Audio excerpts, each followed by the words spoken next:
Hea sõber, täna räägime pühadusest ja võiks kohe küsida, et milline pilt sul silme ette tõuseb, kui kuuled sõna püha. Kas see on salapärane vaikus mõnes vanas kirikus, kus kardad isegi hingata, või tunned pühaduse tunnet metsas, põlispuude kohinas? Meie kultuuris on pühadus midagi harva ja kättesaamatut.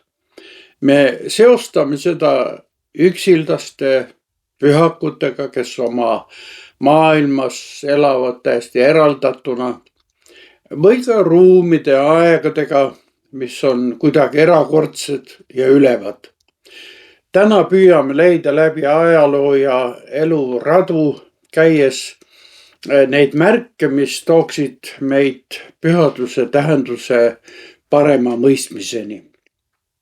Selleks, et mõista, kuhu me jõuda tahame, peaksime vaatama, et kust me tuleme. Nii piiblis kui ka meie oma soome-ugri pärimuses ei tähenda püha algselt mitte moraalset headust, vaid eraldatust. Vanas testamendis on heebreakeelne sõna kadosh seotud tähendusega lõikama või eraldama. Jumal on püha, sest ta on täiesti teistsugune ja eraldiseisev sellest maailmast, aga ta siiski sekkub sellesse maailma. Nii et ta on kõigest maailmas siis eraldatud, kuid samas läbi ootamatute sündmustega kohal. Selline pühadus on nagu tuli, mis annab küll soojust ja elu, aga kui sa lähed sellele liiga lähedale, on see ohtlik ja põletab. Põleva põõsa loos me näeme, kuidas see tuli ahvatleb Moosest lähenema. See äratab temas uudishimu, kuid samas täidab teda ka hirmu ja aukartusega. Huvitaval kombel on olnud meie esivanemate tunnetus pühadusest väga sarnane.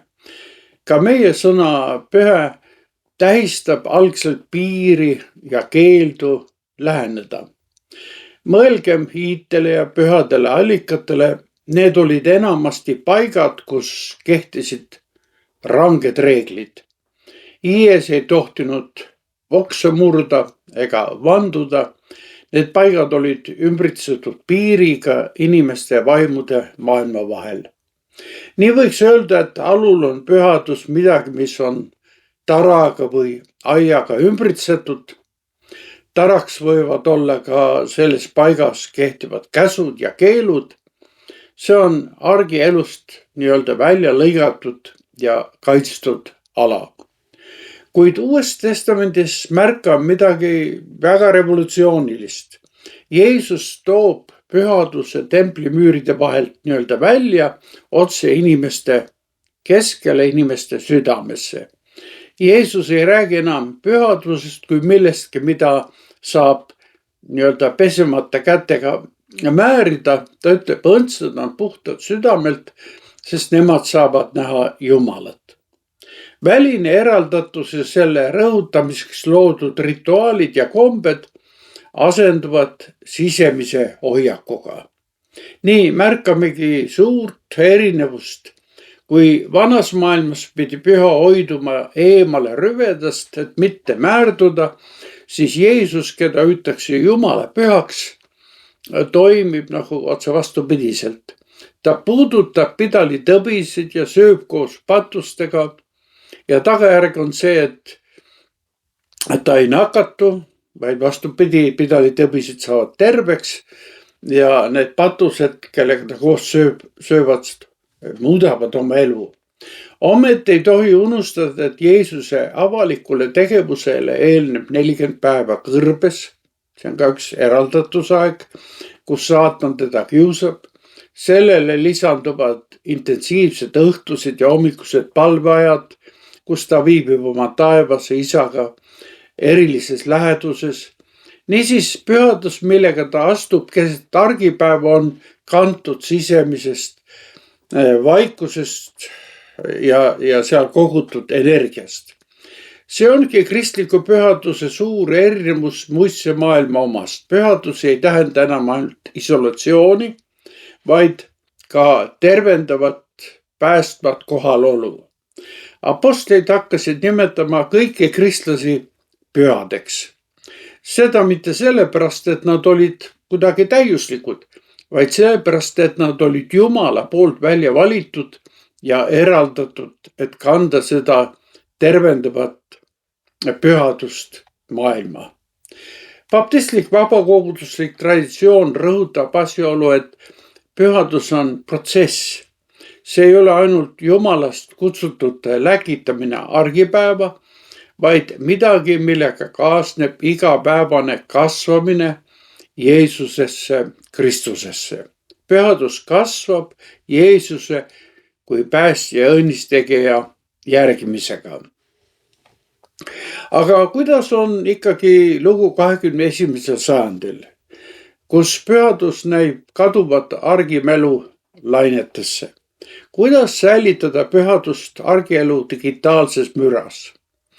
20. sajandi üks suurimaid katoliiklikke teolooge Karl Rahner ütles prohvetlikult: tuleviku kristlane on kas müstik, see tähendab keegi, kes midagi on kogenud, või teda ei ole enam üldse. Rahner rääkis igapäevaelu müstikast või müstiktes altaks, nagu saksa keeles on see väljendatud. See tähendab, et pühadus seda ei tuleks otsida kloostri üksindusse põgenedes, vaid see on peidetud nii-öelda halli argipäeva. Kui sa oled oma töös aus, vastutustundlik, kui sa armastad oma lähedasi ja andestad neile, ootamata selle peale aplausi, kohtad sa Jumalaga ja tema pühadusega. Rahner leiab, et me ei peaks imiteerima keskaegseid erakuid, vaid avastama pühaduse inimväärikuses ja looduses, sest igatsus mingi muutumatu ja rüvetamatu väärtuse järele elab tegelikult igas inimese hinges. Probleem on aga selles, et pühaduse vägi kipub argipäevas kuidagi lahustuma. See on nagu vooluleke. Niisiis selleks, et liikuda väliselt sisemisele, on vaja endalt küsida, mis on minu elus need väärtused, millel pole hinda, mida sa mingi hinna eest ei müüks. Ja milline koht nendel väärtustes hulgas on siis Jumalal.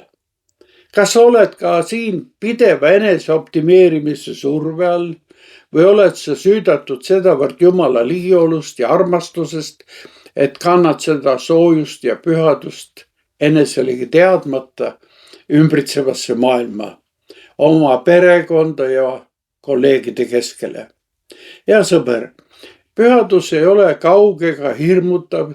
Jeesus õpetab meid seda leidma suhtes taevase isa ja kaasinimestega. See on ikka jälle liikumine väliselt sisemisele, aga ka sisemiselt jällegi kaasavatesse suhetesse. See on vaba ja jaatav vastus sellele armastusele, mida me oleme Jumala juures kogenud.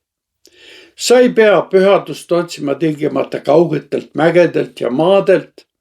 See on leitav ka köögilaua ääres, perega süües ja töökohal kolleegidega suheldes. Ole sina see, kes kannab Jumalast antud nakkavat headust ja valgust sinna, kus sa oled. Me kõik oleme ju tegelikult kutsutud pühadusele. Suur tänu kaasa mõtlemast. Järgmiste kohtumisteni.